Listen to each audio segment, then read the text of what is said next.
just been so incredibly educational. Ken, we're going to try something. I've never done this before on this on the Bark before, but we're going to play a little game. Are you down for it? Sure, a game. Sure, love games. All right. So the game is Has Ken Trained It? So team, I have 20 photos here of animals of all different species. And the question is, has Ken trained it? So Ken, the only thing that you are going to be able to say here is yes, Ken has trained it, or no, Ken has not trained it. All right. We got 20. We're going to try to get through all 20 of them. All right. You ready? Yes. Here we go. Has Ken trained a dwarf hamster? Yes. Has Ken trained a chicken? Yes. Has Ken trained a kitty cat? Yes, many.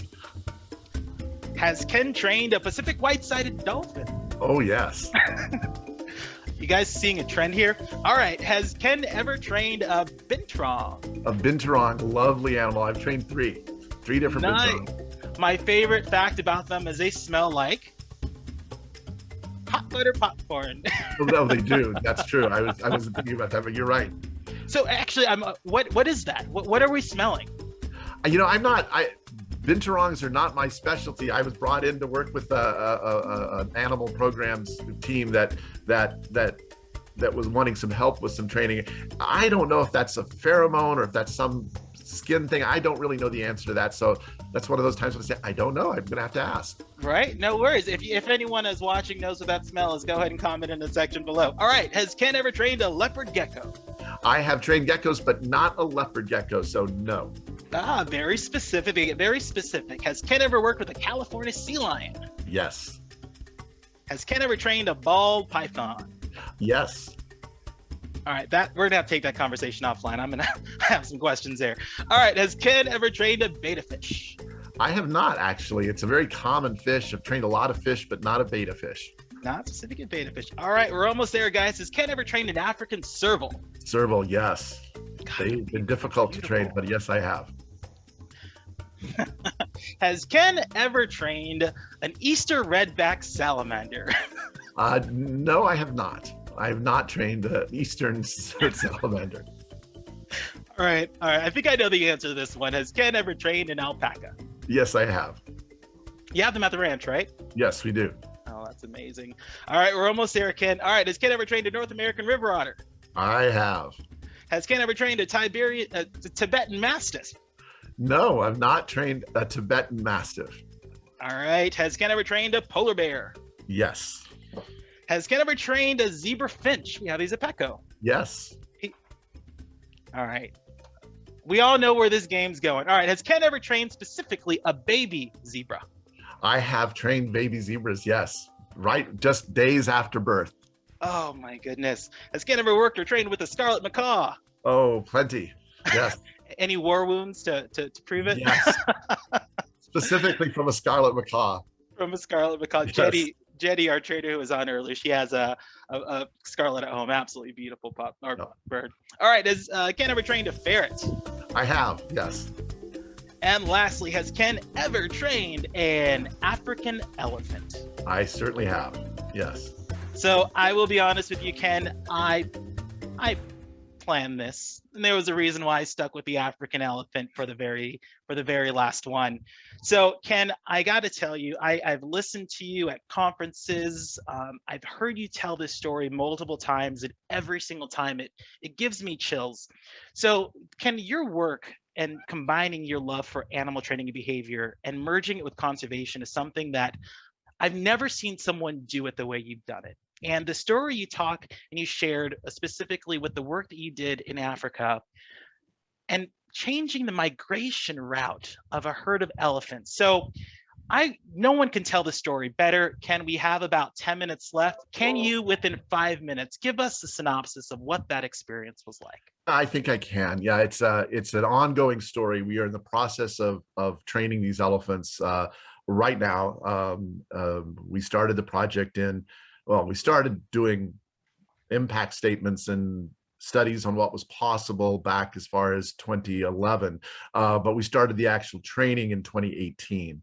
And the challenge is that there's a herd of elephants that live most of the year in Kafue National Park in Zambia, and they migrate every season, every year north to Tanzania. And on their way there, they travel through the Democratic Republic of Congo. If you're not familiar with the geography, look at a map at some point, but you'll see that Zambia sort of circles. The Democratic Republic of Congo is big, but there's a little peninsula that sticks into Zambia. And these elephants cross through the Democratic Republic of Congo for 8 hours, 9 hours on their journey. They go out of Zambia into the Democratic Republic of Congo. 7 to 10 hours later, they come out the other side, back into Zambia again, and continue on their journey. Zambia has excellent laws that protect animals from poachers. They have excellent security. They have not had a poaching problem in Zambia in a long time. The Democratic Republic of Congo, sadly, does not have good poacher protection. And so every year, 50 to 70 elephants are poached during that period of time when they're traveling through the Democratic Republic of Congo. For 20 years, conservation organizations in the country of Zambia and in Africa tried hard to help poachers find another way of earning a living, to help personally work with poachers to get them to stop. Nothing seemed to work. And finally, after a period of time, I was approached to ask if I could think of a behavioral way that we could teach the elephants to avoid the Democratic Republic of Congo and change their migration route. So basically what I was being asked was, can we change this centuries old behavior, this migration pattern that these elephants have used for hundreds and hundreds of years, and can we possibly reroute them? We did a lot of studies to look at the possibilities, and we finally decided, yes, I think we can. We created some artificial barriers to make it difficult for them to go that route. Then we used man-made watering holes to reinforce them for going along the new route. We have now implemented the protocol that I have put in place in 2018, 2019, and in 2020. 2021 migration is coming up in a few months, and we will be actively involved in doing that. But what we have managed to do is managed to take that entire herd of elephants, which when we started was about 374 elephants, and managed to completely reroute them around the Democratic Republic of Congo. We've had success in each of the seasons since, and not only that, that particular population of elephants has been on the decline for the last 20 years because of the poaching. The reproductive rate of that elephant population is not as high as the number of elephants that are being taken.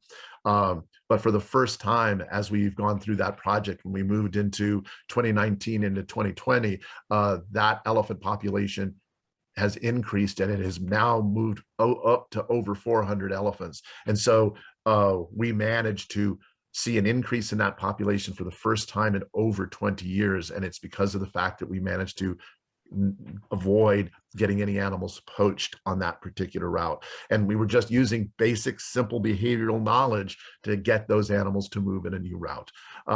It was a complicated process. We even came under gunfire and attack by the poachers at one point early on in the process. 5 members of our team, myself included, were hospitalized with life-threatening injuries. They were really trying to stop us from doing this project. But now the project has moved forward. The Zambian government, the environmental agencies, the elephant conservation groups are all very, very happy with the progress that we've made. And our goal is in 10 years to see if we can completely retrain the elephants so that we don't have to use any training aids in the end, where our goal is to train them so that they will continue to be rerouted without our help. And that seems like 10 years would be a long time. But what you have to remember is we have one approximation a year. They come that route one time. We have one chance to change that behavior that one time, and they come back a different route. So they won't be going that route again until the next year. So we have to figure out a way to train it permanently with 10 approximations. If you think about it, we can do 10 approximations with our dog in one session, but I only have one approximation a year and have to make that happen. So that's the challenge that we're working with. But so far, we've been successful. And I think my 5 minutes is up. I mean, my gosh, the story itself is inspiring on multiple levels. the cross-functional work that probably went into that, and the multiple organizations and agencies and the support that you had to get to execute is just incredible. If there's anything that I can, hopefully our trainers can take away from that just incredible story. One, you can make an impact regardless of who you are, right? Utilizing the power of what we know as behavioral experts to dial in on certain areas that we're passionate about, be it conservation or something else. That's two. One really big takeaway from this story is the importance of planning. And I was just talking about this on social media today. Going into a training session and just winging it, there are so many opportunities for fallout and behaviors to, outcomes to not be what we want them to be. But the thoughtfulness, the creativity, the outside of the boxness, if that's even a word, that you had with that project, it's just inspiring. So thank you. Thank you. Yeah, it was a lesson in all of the conservation work I've done. I've been involved in 15 to 20 different conservation projects, and they all are a study in patience, and they're a study in learning to work with people, because there's hundreds of people involved in this project, and like you said, many agencies. And so having the patience to see a project through and the ability to work with all of those differing opinions with differing ideas can really be a challenge.